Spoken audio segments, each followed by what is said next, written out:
नमस्कार, final post देख रहे हैं आप। मैं आपका आदर्श। चेतन आनंद वर्सेस पटना एम्स अस्पताल के अंदर क्या हुआ था, किसने सबसे पहले हाथ उठाया था, आखिर अस्पताल के अंदर हुआ क्या था, ये कहानी सिर्फ फाइनल पोस्ट दिखाया था।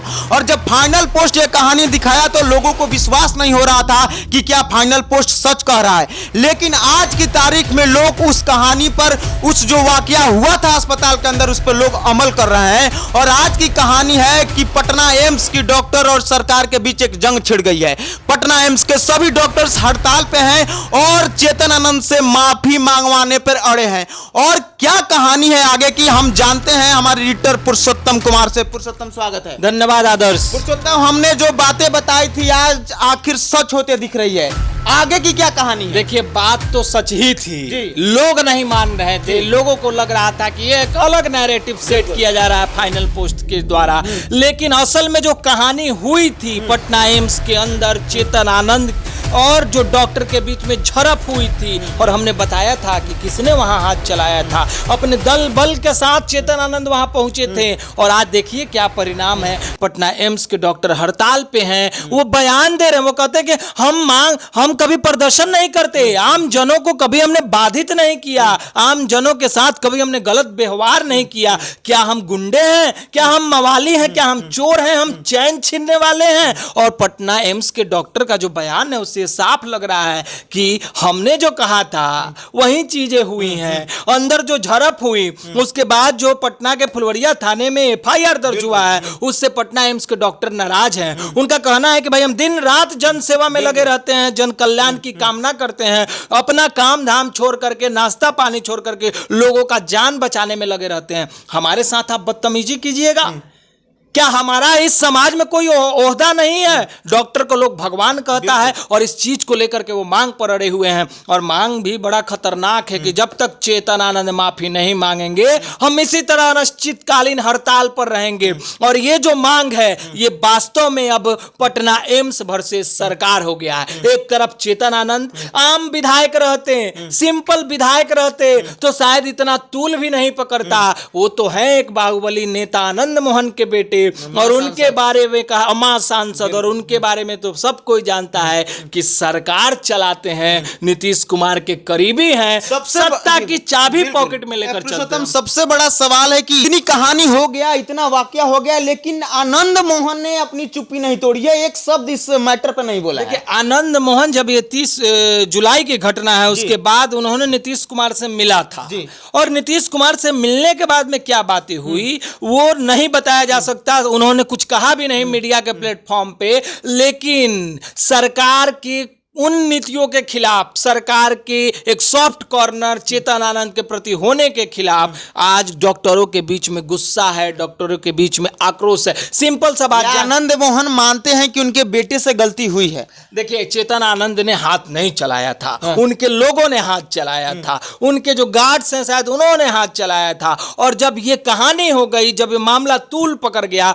तो देखिए गलत करने वाले अगर होते हैं जो व्यक्ति और जो राजनीतिक रसूख रखते हैं, वो ऐसे समय में चुप्पी साधना ही पसंद करते हैं। क्योंकि वो कहते हैं ना कि 100 बोलता का जान एक चुप्पा मारता है, यानी अपनी चुप्पी से ही। तो वही चीजें चल रही है बिहार में। देखिए, मैं आपको बार बार बोल रहा हूं कि चेतन आनंद अगर आनंद मोहन के बेटे नहीं होते तो शायद नीतीश कुमार की तरफ से ये गाइडलाइन भी जारी हो गया रहता, या फिर किसी मंत्री की तरफ से चेतन आनंद को ये कह दिया गया होता कि भाई व्यवस्था को बाधित न किया जाए। आप माफी मांग लीजिए, सोशल मीडिया हैंडल से लिख दीजिए कि उस रात जो भी डॉक्टर्स और हम लोग के बीच में हुआ वो शायद ठीक नहीं हुआ। अगर डॉक्टर को हमारी भावनाओं से ठेस पहुंचा है तो मैं क्षमा प्रार्थी हूं, डॉक्टर समाज का कल्याण करते हैं। लेकिन ऐसा कुछ हो नहीं रहा है। अब ये देखना बड़ा दिलचस्प होगा कि डॉक्टर कब तक हड़ताल पे रहते हैं और क्या चेतन आनंद माफी मांगते हैं। आपको क्या लगता है आदर्श? यही प्रश्न मेरा आपसे कि क्या लगता है चेतन आनंद माफी मांगेंगे? डॉक्टर बिना माफी लिए फिर से काम पे जाएंगे? देखिए, एक बात आपको बता दें हम कि डॉक्टर्स का जो संगठन होता है वो बड़ा मजबूत होता है, उसको आप नजरअंदाज नहीं कर सकते। आप अपने ही जिले में देख लीजिए, जब कुछ उस तरह की बात होती है सारे डॉक्टर्स एक साथ हो जाते हैं, व्यवस्था बाधित हो जाती है, अस्पताल में इलाज नहीं होते हैं, एम्बुलेंस नहीं मिलता है, मरीजों को नहीं देखा जाता है और तरफ के मर जाते हैं और उस बीच प्रशासन को भी घुटने टेकने पड़ते हैं, हाथ जोड़ना पड़ता है कि भाई आप इलाज पे लौट जाइए, आपकी जो मांगे हैं उनको पूरी की जाएगी। अगर ये मामला तूल पकड़ता है पटना एम्स, आईजीएमएस, पीएमसीएच, ये 3 बड़े अस्पताल हैं, अगर आज जो पटना एम्स में हुआ है वो आईजीएमएस के डॉक्टर्स के साथ भी अगर इस तरीके से सारे लोग अगर एक साथ एक प्लेटफॉर्म पे आ जाएंगे तो फिर सरकार की जो व्यवस्था है, जो लोगों का इलाज हो रहा है वो बाधित हो जाएगी। और इससे उबरने के लिए सरकार कोई नीतिगत फैसला ले ले तो ये बहुत ही अच्छा होगा। अगर माफी मांगने से डॉक्टर्स इलाज पे वापस लौट जाते हैं तो कौन सी बड़ी बात है, लेकिन मामला राजनीतिक इसका दूसरा पहलू देखते हैं हम लोग कि लोग काफी लोग ये कह रहे हैं कमेंट बॉक्स में, सोशल मीडिया पे आप देखते हैं कि डॉक्टर्स की गलती है और उन्होंने मतलब कुछ दिन पहले की घटना याद दिलाते हैं कि अगर मनीष कश्यप के साथ जो हुआ उसी दौरान अगर सरकार ने मतलब कोई एक्शन लिया होता तो फिर चेतन आनंद के साथ नहीं होता, जैसे बिहार के प्रदेश अध्यक्ष कांग्रेस के राजेश राम के साथ ऐसा नहीं होता। तो आपको क्या लगता है? देखिए आपको मैं बता देता हूं सिंपल बात। परसों 2-4 दिन पहले ही हमारे स्टूडियो में भी एक डॉक्टर आए थे तो कहते कि देखिए हम लोग इलाज करते हैं और खुद ही एक माइंड सेट हो जाता है, दिन भर उसी में लगे रहते हैं। उस बीच हमारे अस्पताल में किसी भी तरह का बवाल होता है तो हमारा दिमागी संतुलन ये हो जाता है, आक्रोशित होना स्वाभाविक है। काम कर रहे हैं, लोगों का कल्याण कर रहे हैं, उसी बीच को हाँ पटना पीएमसीएच के डॉक्टर, एम्स के डॉक्टर, आईजीएमएस के डॉक्टर, आप जरा सोचिए, ठीक है उनका व्यवहार आम जनता के प्रति थोड़ा सा रूड बिहेवियर होता है, ठीक से बात नहीं करते हैं, लेकिन इलाज कौन करता है? आज पूरे बिहार में किसी की स्थिति खराब होती है तो आप रेफर कहाँ होते हैं? पटना पीएमसीएच, आईजीएमएस, एम्स, ये 3 ही जगह रेफर होते हैं ना, या प्राइवेट के 1-2 अस्पताल है वहाँ रेफर होते हैं। वहाँ जो डॉक्टर्स काम कर रहे हैं उनके साथ अगर आप हल्ला हंगामा इस तरह की चीज़ें होंगी तो आक्रोशित होंगे, लाजमी है।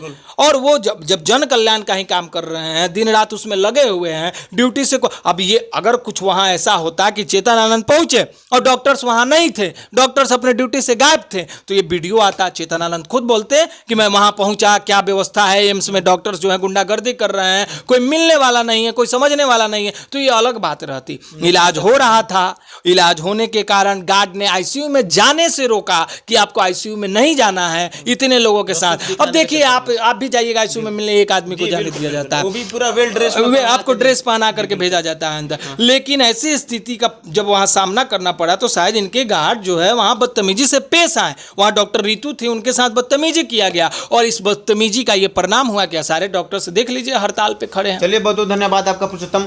हाँ, जैसा कि आपने देखा कि ये मामला तूल पकड़ते नजर आ रहा है और पूरे डॉक्टर्स पटना के हड़ताल पर बैठे हैं और आने वाले समय में ऐसा भी हो सकता है कि पटना के और भी हॉस्पिटल के डॉक्टर अनशन पे बैठे। तो आपको क्या लगता है, चेतन आनंद माफी मांगेंगे, डॉक्टर हड़ताल से वापस जाएंगे? अपनी राय कमेंट बॉक्स में दीजिए। देखते रहिए फाइनल पोस्ट। बहुत बहुत धन्यवाद।